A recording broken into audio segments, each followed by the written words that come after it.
What's she done this time?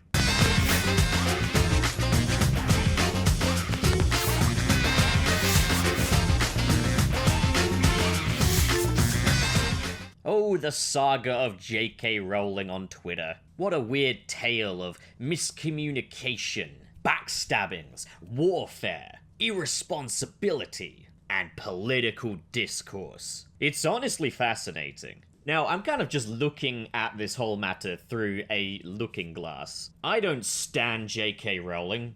I think Harry Potter's okay, but like I don't care much about her as a person. I think it's never a wise move to quote-unquote stan a content creator or a person, because you never know what skeletons they have in their closet unless you know them up close. Like, people shouldn't be put on that kind of pedestal, but hey, J.K. Rowling is one of the most influential writers of our time. Someone who seemed to hold inclusive views until suddenly things changed. Now, this matter, of course, concerns the LGBTQ+ community, of which I'm not really a part of. A supporter? Sure, but, like, I'm not gay or anything, okay? I'm none of those things. So I'm just, again, looking glass. I'm an outsider just making observations of the bigger picture. And basically, as times and attitudes are progressing towards trans people, we're now more open to the idea of people being able to self-identify their gender. Genitalia is no longer considered the defining factor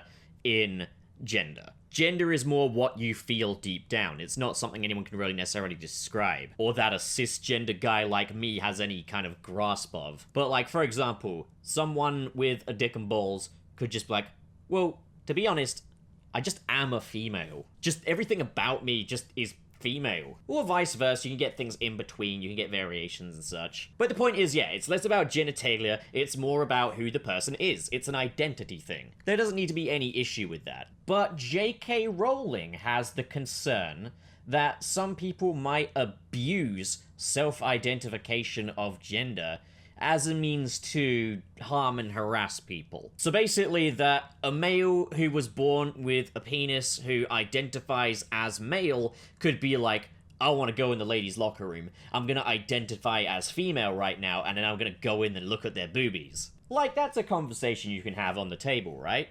The problem is, J.K. Rowling didn't exactly go about it in a very nuanced way. If she wanted to speak out on this matter, all she really needed to say was, I have concerns that some may abuse gender self-identification as an excuse to harass women. Hey, it's okay for me to harass women. I'm a woman myself, a guy could easily say. Now, harassment is an issue. Like, at least where I live and stuff, plenty of women I know can't walk down the street without getting catcalled, and just any kind of harassment, and it could even just be, at best, verbal harassment. It could be worse, it could be physical harassment. And it can go both ways as well, it can work for any gender, but like, statistically speaking, cisgender men have a tendency to be very harassing towards women. So the concern is that those men will start lying and using gender identity as an excuse. So the statistic is there, you could make the point of anyone can harass anyone. It's not necessarily a specific thing.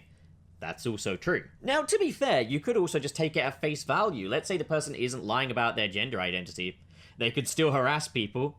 They can still be attracted to boobs. You know what I'm saying? You get the point I'm making here. Harassment is harassment. That's just the way it is. But it's like, okay, yeah, all J.K. Rowling needed to say is, I have some concerns. The problem is, J.K. Rowling didn't put the focus on harassment being a problem. She put the focus on biological sex. That we shouldn't ignore biological sex. That what genitalia a person is born with should still factor into the matter. That it is still relevant, and that there should be categorized places for just cisgender women, or as she more words it, as women with like reproductive systems. Women that can have babies, women that can ovulate. Here's the thing, not every cisgender woman can even do that, so already that argument kind of falls flat. Basically, J.K. Rowling very much allied herself with Maya Forstater, and they kind of united in endorsing this belief, in kind of gatekeeping what it means to be a woman,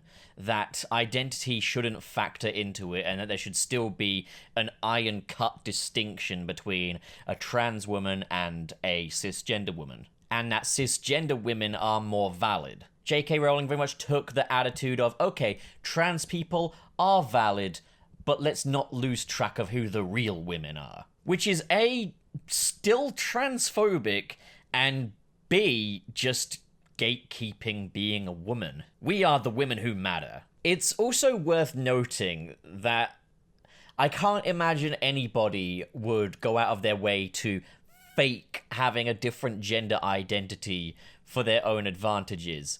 Because what trans people have to deal with, I wouldn't want to pretend to be a trans person, put it that way. If you want to see random naked ladies, you can just go on the internet. Harassment's the issue, not gender. So that's kind of the thing, is just J.K. Rowling is just dragging down trans rights, all in the guise of feminism. And it's like, no, feminism applies to all women.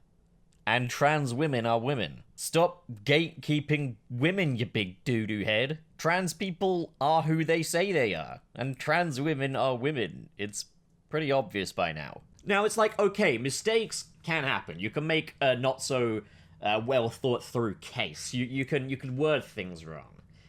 The problem is also that J.K. Rowling just kept doubling down on it. She was now like, I'm gonna write a book about a man that pretends to be a woman as an excuse to murder people. Look at this essay on biological sex. Check out this cute store that sells stickers that say things like, sorry about your cock, bro. Yeah, that was a thing that she did. She has promoted and championed very anti-trans stores.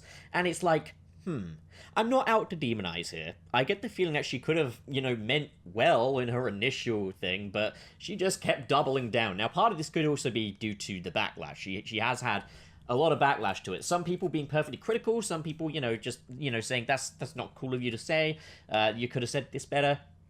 But she's drawn a lot of attention to the people that say, like, I wish you a pipe bomb through your mailbox and stuff like that. And, yeah, again, right? You can call a person out for being wrong. You can call a person out for having not very well verified thoughts. You can object and everything, but, like, threats and stuff, it all boils down to the same issue. You're not gonna persuade anyone or make any peace if you're just throwing non-nuanced emotional responses out there.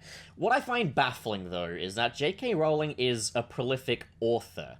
And, like, she's recently doubled down on this further, and her point just basically being, I've received death threats, so therefore I'm right. And it's like, you're an author with such a platform. Surely you've had all the time in the world to formulate some nuanced thought on this, but you're still on the defensive.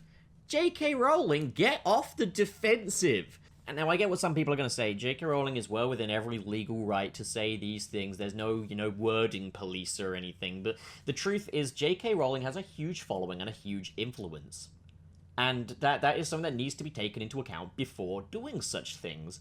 And she's either blissfully unaware of it, or she doesn't think it's important, because her comments are seeking their way into politics as well. The GOP have cited what she's had to say on gender issues. That will have a big impact on the rights of transgender people. What she says about transgender people and gender identity only further invalidates people that have really been fighting for validation in the past few decades. Well, longer than that even, but you wouldn't really realize it because it's much more at the forefront of the media now. But the thing is, stop being so defensive, JK. Think, JK, think!